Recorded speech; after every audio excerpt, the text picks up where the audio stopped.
It's great to welcome back to the program today election forecaster Rachel Bitecofer, also author of the forthcoming book, Hit 'em Where It Hurts: How to Save Democracy by Beating Republicans at Their Own Game.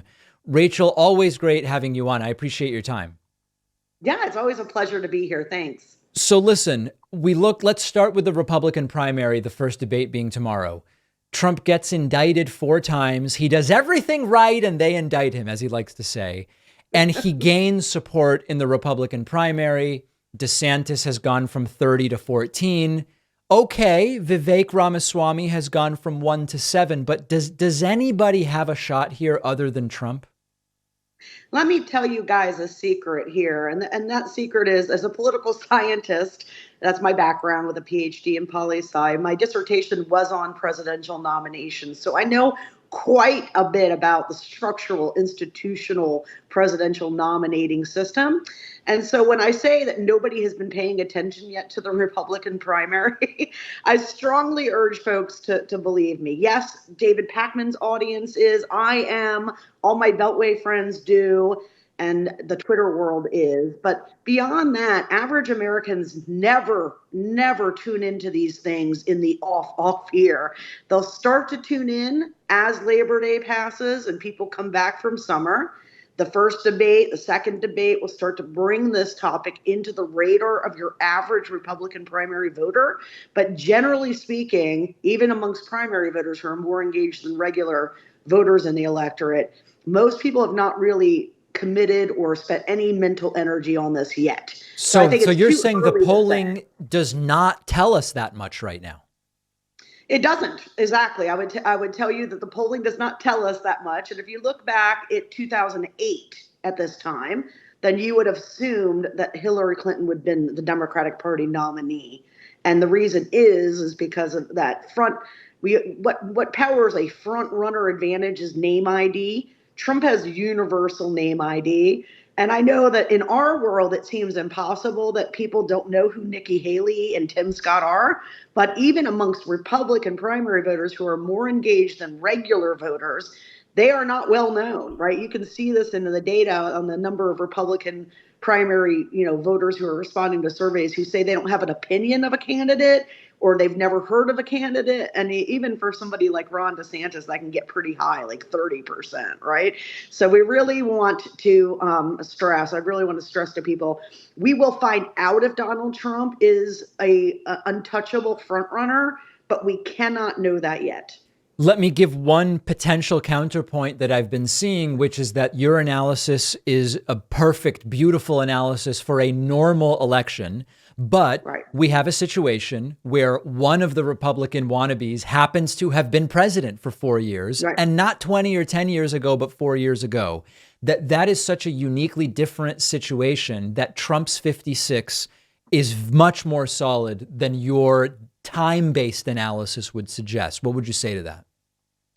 I would say this, that if Donald Trump was as strong a candidate as I think people perceive him to be, he would be like Joe Biden. He'd be facing maybe a Vivek Ramsey or somebody like that, maybe the equivalent of a Marianne Williams or an Andrew Yang, but he wouldn't be facing a competitive primary. The fact that we have an open, full, competitive Republican primary with big name candidates in the fray, including Ron DeSantis and his ex vice president, is a sign of structural weakness behind Donald Trump, In not a other sign of words, the strength. fact that 40, even if Trump has 56, the fact Right. that 44 is elsewhere, even if it's Yeah. split up, is still significant, given that he's a former Very, president. considering what you said, right? He is the ex-president and not from a decade ago, right? From 4 years ago, right? So, like, if he was really a consensus candidate, then he would not have been challenged for the nomination. The Mm. fact that these Republicans felt comfortable, and I mean, again, we're not talking about freaks out on the outside, Yeah. like Robert Kennedy Jr. We're talking about big name Republican politicians being willing to challenge him openly for the nomination is a sign of weakness, definitely. So let's now talk about the debate scenario. First debate is tomorrow night. As you said, people often don't even start paying attention until Labor Day. Trump is opting not to participate tomorrow, seemingly opting not to participate in any Republican primaries. There are some who are using motivated reasoning like Kayleigh McEnany on Fox News, who the debates on Fox News, she obviously wants the ratings to be good, who says this is a big strategic mistake for Trump. He won't be there to defend himself. He might look weak by not being there. My view has been, I don't know that Trump supporters will even watch if Trump's not there. So is this really that much of a risk, particularly at this early stage? I think so. Here's what I think. For months, I've said, listen, we can't say for sure if Donald Trump's going to be the nominee. Once we get to November and December, we've got the debates going, and Iowa caucus starts and New Hampshire start to be really imminent. We're going to have a whole bunch of people who have paid zero attention actually tune in. And what's the message that they're going to hear? They're going to hear this Trump nomination is looking all but inevitable, and he's a disaster in the general election, right? So like that's where the potential to see a shakeup, and it might go from Trump to Ramsey and then back to DeSantis over the course of these next few months, right? But I think what will happen, let's say I'm right, and Trump does end up in a more competitive position than he is currently as people tune in, people are going to look back at the decision to sit out these debates. Okay. And they're going to be putting a lot of weight on whether or not Trump debated. And, I think Trump is making a strategic miscalculation this time. I do. And I'll tell you why, because the worst thing for Donald Trump is to present to the Republican electorate something that feasibly looks like a post-Trump Republican Party. Okay. And when you put, these 6, 7, 8, whatever candidates up on the stage, and it's going to be anchored by Ron DeSantis because he becomes the center of the stage once Trump removes himself, then what you're doing is you're showing the electorate something that they currently don't believe is possible, right? Right. Which is that the Republican Party can exist without Donald Trump, right? And so I don't know that, number one, I think his ratings, that's why he's not doing his interview with Tucker Carlson live, because he knows he's not going to get as many viewers as this Republican debate. And I just think it's a big strategic miscalculation based on the fact that in 2016, he was the new fresh thing, right? Now you're old stale meat. And the thing that you're trying to prevent the most is the image of a post-Trump party. And by taking himself out of that debate, it will change the entire tenor of the debate. Just putting Trump in it would make it childish and, very reality TV. Instead, we're probably going to see a pretty serious sounding Republican debate. And I think that's the worst thing Donald Trump wants to show. That's super interesting. That's super interesting. So let's now talk a little bit about how this relates to the general election polling, which you might just say it's way too early for that to mean anything as well. I mean, you look at general election hypotheticals, it's often, Trump's ahead by a couple here or Biden's ahead by a couple here. What about against DeSantis? What about against whoever? A lot of times when you add up the numbers, there's like 15% that's missing in the sense of not sure or someone else or whatever the case may be. Is that the proof that this is way too early to be looking at general election hypotheticals? Yeah, the way that my practiced expertise eye looks at these hypotheticals is different than probably how people look at them. I'm looking at it as a latent measurement of latent partisanship in the electorate, right? So like, as you just pointed out, we know that it's about 45, and then there's like 10 to 15% that's unexplained, right? Yep. So, it doesn't even matter which candidate you throw in there. And then, if you look at the head-to-head, so they'll do Trump and then they'll do DeSantis and maybe, a couple of the other Republicans, and it will always show that Trump's a little better, right? You notice how in the data, it will say Trump is 44-45 with Biden, but DeSantis that's is 41. interesting. Not in every poll. There are polls that show DeSantis doing a little better than Trump. But again, it's like 1 to 2 point difference, no matter where you look. Yeah, well, what I see when I look at that data collectively, mostly is what I'm seeing is the gap of name ID. Okay. So like people don't know DeSantis. People don't know Tim Scott. So like the Republicans, low information voters who are voting for Trump are hearing, Trump, and they remember that guy and they know he's a Republican. Yep. And you just have that's all we're measuring. So in other words, here's the thing. We don't need a single poll to tell us what's going to happen in 2024. We know we're going to have an extraordinarily close election, which is going to favor the Democratic Party in terms of popular vote, right? Yes. But is going to come down to whether or not, a small set of Midwestern states go one way or the other, right? And, you don't need a poll to know that that's going to be a dogfight. It's going to come down to maybe 15, 20,000 votes in each of these three Midwestern states. So, it doesn't, to me, the general election polling isn't, I'm not using the head to head for much. I'm looking at voter enthusiasm. Which party is more excited to vote? Are they equally excited to vote? Roe, thank God, has changed that for us. It's made our coalition and independent leaners that vote for Democrats much more energized to participate and vote than they would have been otherwise. So, like, those to me, generic ballot, which party do you want to see control Congress, and enthusiasm gaps between partisans are the two most important polling metrics I look for. So let's talk now a little bit more specifically about the way that this Republican primary has been shaping up and how this might link up eventually with whoever ends up facing Joe Biden, who will likely be the Democratic nominee.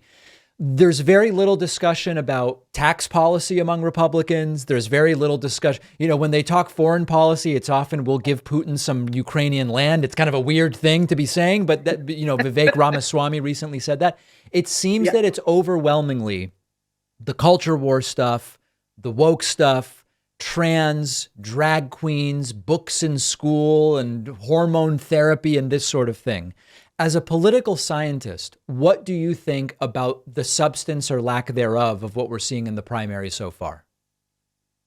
I mean, the Republican Party stopped being a governing party a long time ago and has really positioned itself as a grievance politics vessel, right? But what I would tell people is this: when we get to the general election, that we know what their messaging is going to be. Democrats are groomers. They want to turn your male child into a girl. Mm-hmm. They want gay people to sexualize your kids. It's going to be very rhetorically red-meated, right? And so, like, my argument has always been, we got to meet that. We can't meet propaganda with comms. We have to meet propaganda with an equally fierce propaganda system. So, to me, it's about defining how those issues, these culture war issues that Republicans have really centered the party around, how those are a threat to each individual voter's own personal freedom and health. I call it the freedom, health, wealth, and safety threat frame. Can you give one or two examples of the language you would adopt if you were advising Democrats when it comes to some of these issues? How do you fight on some of those issues rhetorically?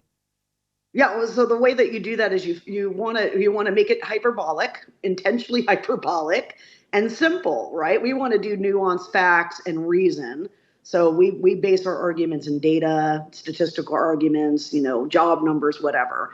And instead, what we want to do is we want to, number one, we don't want to be defensive. So if they're attacking us on, CRT in school, we want to do a counter offense, right? We don't want to be talking about how, CRT is not really taught. Oh, it's actually a legal theory. Oh, it's this and that. What we want to be doing is attacking the Republicans for decimating public education, right? For, leaving our kids high and dry. So what if they respond and they go, you know what, Rachel, damn right, we're pulling money from public education because they're teaching CRT. Right. And then you say, well, listen, I wish that we were half as concerned about when our kindergartners get blown apart by assault weapons, right? So like, instead of letting them set the debate on that, I'm going to push them, pivot and attack.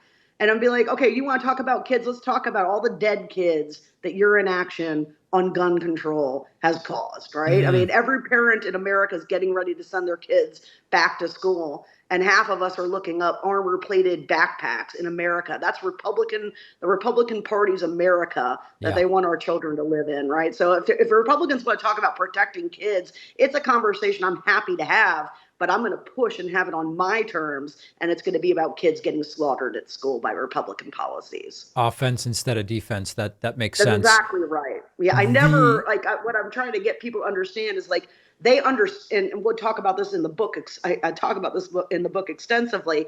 They know who we are. Their strategy is based on us. Okay. Yeah. So they know if they serve something up like that's like, Democrats are teaching critical race theory in school, that we can't help ourselves. Okay. We're going to spend 2 weeks on every talk show debating, proving that it's not taught, debating it, talking about this, they know that we're suckers for the substantive debate. Right. Okay. So they lay the trap on a Sunday talk show, and our Democratic senator or congressperson that's usually representing us will go right into that conversation, right?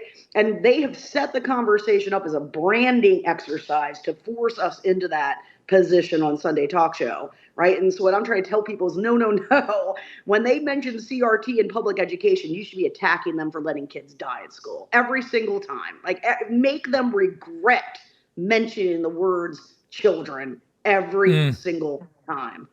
We've been speaking with Rachel Bitecofer. We almost made it through without a single bleep, but one did end up getting necessitated there. The forthcoming book is Hit 'em Where It Hurts: How to Save Democracy by Beating Republicans at Their Own Game. Rachel, always a pleasure. Sorry about the beep, David.